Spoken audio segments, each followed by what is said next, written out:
अहमदाबाद के नीतीश भाई बताते हैं उनके साथ जो हुआ वो कोई आम लिफ्ट राइड नहीं थी। और आज भी जब वो किसी ऊंची इमारत में लिफ्ट देखते हैं तो उनके हाथ अपने आप कांपने लगते हैं। एक कहानी मुझे मेरे फॉलोअर्स नीतीश भाई ने भेजी है। जगह है अहमदाबाद और वक्त रात के लगभग 11 बजे का। इस कहानी को सुनते वक्त खुद को उस लिफ्ट के अंदर महसूस करना, क्योंकि जो हुआ वो सिर्फ अनुमान नहीं लगता। बटन दबाया गया था 5वें फ्लोर का, लेकिन लिफ्ट रुक गई 13वें फ्लोर पर, जबकि उस बिल्डिंग में सिर्फ 12 ही फ्लोर थे। अब सवाल ये नहीं है कि लिफ्ट खराब कैसे हुई। सवाल ये है, जब वह 13वां फ्लोर था ही नहीं तो लिफ्ट वहाँ रुकी कैसे। नीतीश भाई अहमदाबाद के कर्मशील इलाके में एक आईटी कंपनी में काम करते थे। उस दिन भी रोज की तरह काम थोड़ा देर तक चला। ऑफिस की बिल्डिंग काफ़ी बड़ी थी, लेकिन रात होते ही वहाँ अजीब सी खामोशी छा जाती। रिसेप्शन बंद, कॉरिडोर में सिर्फ इमरजेंसी लाइट और नीचे एक सुरक्षा गार्ड अकेला बैठा हुआ। नीतीश भाई ने रजिस्टर में साइन किया और लिफ्ट के सामने खड़े हो गया। उनके दिमाग में उस वक्त सिर्फ एक ही बात थी, जल्दी घर पहुंचना। लिफ्ट आई, दरवाज़ा खुला और नीतीश भाई अंदर चले गए। उन्होंने बटन दबाया 5, दरवाज़ा बंद हुआ, लिफ्ट चल पड़ी।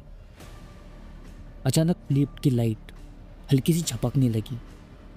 नीतीश भाई ने ऊपर डिस्प्ले की तरफ देखा और जो नंबर दिखा उसने उसके सीने में ठंड भर दी, 13। उन्हें साफ याद था, कंपनी ज्वाइन करते वक्त बताया गया था कि इस बिल्डिंग में 13वां फ्लोर रखा ही नहीं गया। लिफ्ट रुक गई, लेकिन दरवाज़ा नहीं खुला। बाहर से किसी की चलने की आवाज़ आने लगी, धीमी, भारी और बिल्कुल पास। नीतीश भाई का गला सूख गया। उन्होंने कॉल वाला बटन दबाया, लेकिन कोई जवाब नहीं। मोबाइल निकाला, नेटवर्क पूरा था, फिर भी कॉल नहीं लग रही थी। लिफ्ट के शीशे में उन्होंने खुद को देखा, पसीना, घबराहट और आंखों में डर। लेकिन अगले ही पल उन्हें कुछ अजीब सा महसूस हुआ, जैसे शीशे में दिख रहा साया उनकी हरकतों को थोड़ा देर से दोहरा रहा हो। तभी अचानक मोबाइल स्क्रीन अपने आप ऑन हो गई।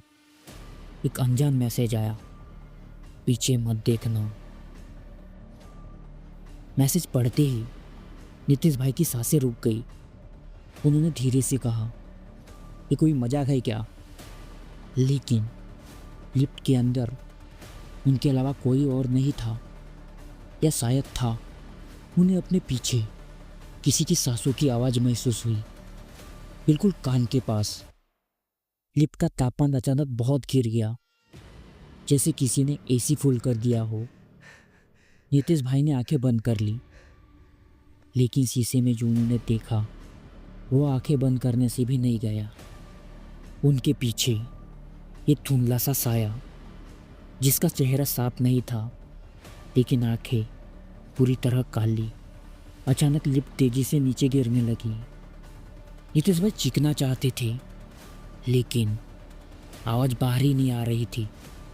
फिर एक जोर का झटका, दरवाज़ा खुला। वो ग्राउंड फ्लोर था, सब कुछ ठीक, लाइटें जल रही थी। गार्ड अपनी कुर्सी पर बैठा था, जैसे कुछ हुआ ही ना हो। अगली सुबह नीतीश भाई ने हिम्मत करके गार्ड से पूछा, कल रात लिफ्ट 13वें फ्लोर पर गई थी क्या? गार्ड का चेहरा पीला पड़ गया। साहब, आपको ये कैसे पता? लेकिन एक बात याद रखिए, लिफ्ट 13 पर कभी रुकती नहीं, और जो लोग वहाँ रुके या तो उन्होंने नौकरी छोड़ दी या फिर कभी वापस नहीं आए। नीतीश भाई ने पीछे मुड़कर देखा। लिफ्ट का डिस्प्ले बिल्कुल ठीक था, लेकिन उन्हें आज भी याद है उस रात जब वो लिफ्ट से बाहर निकले थे तो उन्हें लगा था कोई उनके साथ साथ चल रहा है।